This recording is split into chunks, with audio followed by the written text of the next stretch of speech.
So, there's been a little bit of drama this week. Elon got into a fight with a couple of astronauts, and the biggest thing that concerns me is proposing retiring the ISS as soon as possible, preferably in 2 years by 2027. And I'm sure that, like me, there's lots of folks out there who are a little depressed and discouraged by the thought of that. But when it comes to the International Space Station, it has had quite a few problems over the past couple of years. There's been lots of leaks, mainly from the Russian segment. There's even been a couple of problems with the organization that manages the experiments that go up to the International Space Station, at least, managing the American experiments. That organization is called CASIS. There certainly have been some things that probably could have been done better. And just in the whole idea of, doing things more efficiently and accountably, there probably are some things that could definitely be looked at to improve the program. No doubt about that. However, that being said, I'm quite discouraged at the thought of retiring it sooner than 2030 because it puts quite a few other programs in doubt as well. A lot of the companies that are working on building space station modules to replace the International Space Station through the LEO Destinations program, some of them might be ready by sometime next year, if not launching some demos but before the end of this year.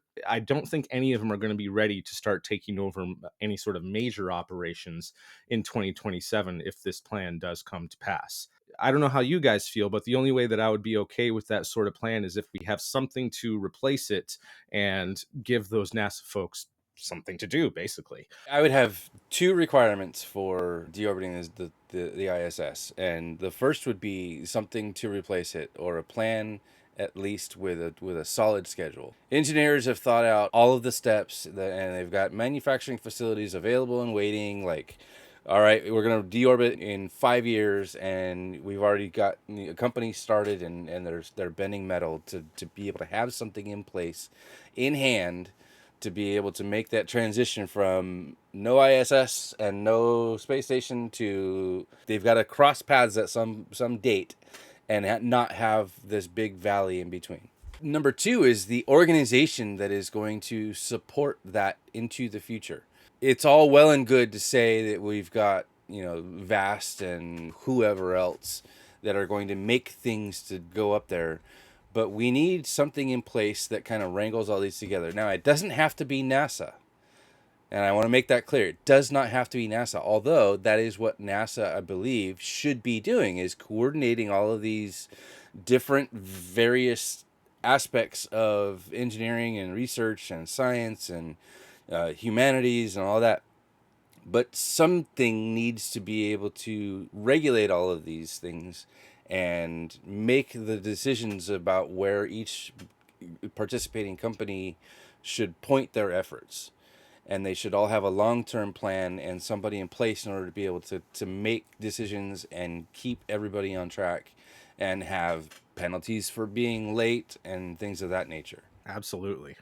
Jared, what do you think about these developments? I'm very much on board with the idea that replacing the International Space Station without something present, without a ability to continue your human presence, is short-sighted and a bad idea. People who are proposing this decision are not those who hold the purse and are not going to be the ones who make that kind of a decision. In addition to that, the purse is not held by the United States. The purse is held by partner nations as well that we operate the International Space Station with. So that is a very big problem. In addition to that, a lot of commercial providers that were supposed to have their commercial stations up and operational by now aren't.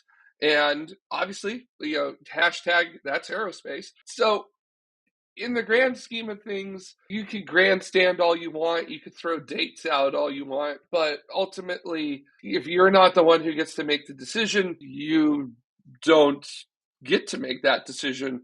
Ryan, I would like to get you some of your thoughts about this. What do you think about these? I started off with 3, then I had 4, so I don't know how many points I'll have, but I have some points that I would like to bring up.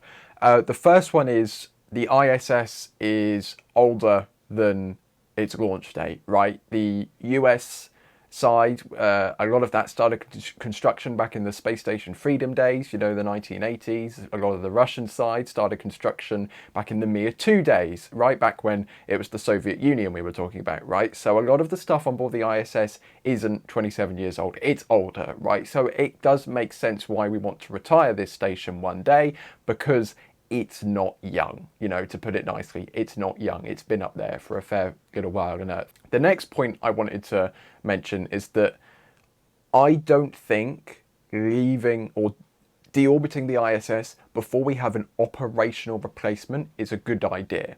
Because 10 years ago, 15 years ago, it was proven that when we end a US operational space program without an operational replacement, we're going to be sitting on the ground for 10 years without the ability to launch US astronauts on a US rocket from US soil. That was the line Jim Bridenstine liked to keep banging on about in 2020, right? If we deorbit the ISS before there is a commercial US operated alternative, the US will not have a space station. The US will lose low Earth orbit to the Chinese. How is that going to play in the political world? I don't think that's going to play very well in the political world, because the Tiangong space station will be the only operational space station, and then international partners might start looking over to the other side and saying, hey, we've got this science that we really want to fly. China, can we fly it on your space station? I honestly do not believe, in the political sense, any politicians in the US would be a big fan of that idea, right? So I think that's the second important thing. The third thing is, I spoke with Eric Berger last Thursday, and he said that he heard that apparently Ted Cruz isn't very happy about the comments Elon made about deorbiting the ISS early. He's a big fan of the ISS program. Something that Ted Cruz happens to be in charge of is organising the committees which, maybe assign the next NASA administrator. So perhaps that's something that now might not go as smoothly as it could have gone before if Elon hadn't have made these comments. At least that's the drift I was getting from Eric. And then finally, the last thing is SpaceX. I don't think SpaceX would exist without the International Space Station. SpaceX got all the funding in the early days from NASA because they were tasked to develop a commercial cargo resupply vehicle, and the Falcon 9, which was designed to launch Cargo Dragon. The first flight of the Falcon 9 launched a boilerplate Dragon.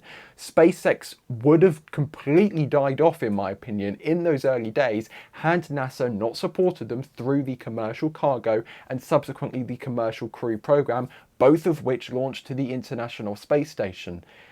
Elon Musk saying that he wants to kill off the International Space Station before any commercial space stations are ready, before the commercial low Earth orbit economy is thriving. You're just cutting it off early. You need to nurture this economy.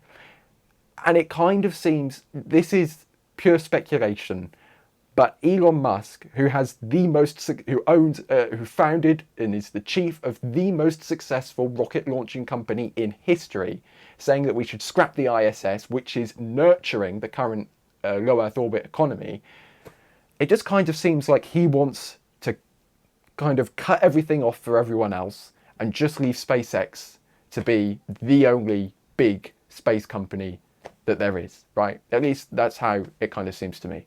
Yeah, I would agree with that. I mean, there hasn't been anything officially yet, but there's definitely a vibe out there that, I mean, with his comments about saying that the moon is a distraction and, we've talked, quite a bit about, canceling SLS and potentially the entire Artemis program, including the Gateway Station.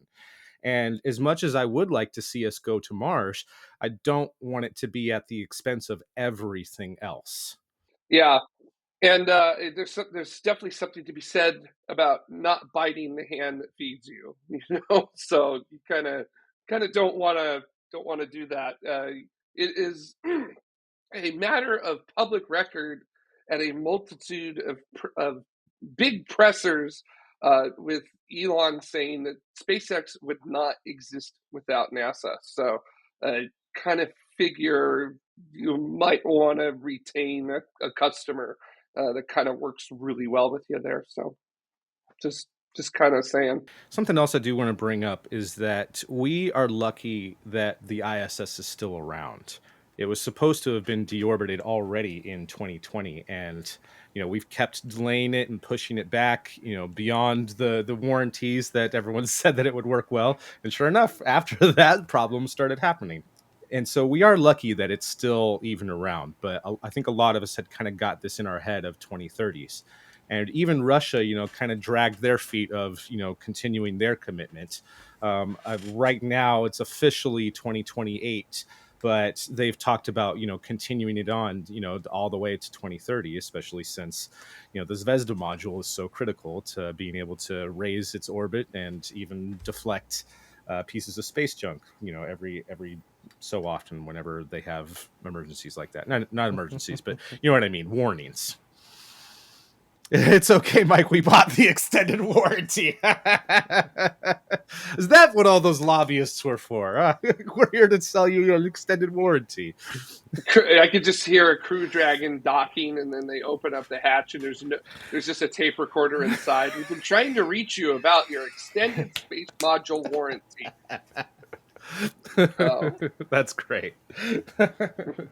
If anything, that just shows that it was overbuilt. It's going to be a shame that we deorbit the International Space Station when the time comes. I would love to see the materials just stay in space, and we just rework them into something else. But that's just me. I'm very big into in-space manufacturing and things like that. So look at that. You've got a whole space station worth of material there. Why don't you just work with it? So, but that's all it seems like. It's very often wishful thinking on my part for what I want to see. Call up the Spirit Halloween store. Yep. Well, they had a capsule last year. It was pretty good. So.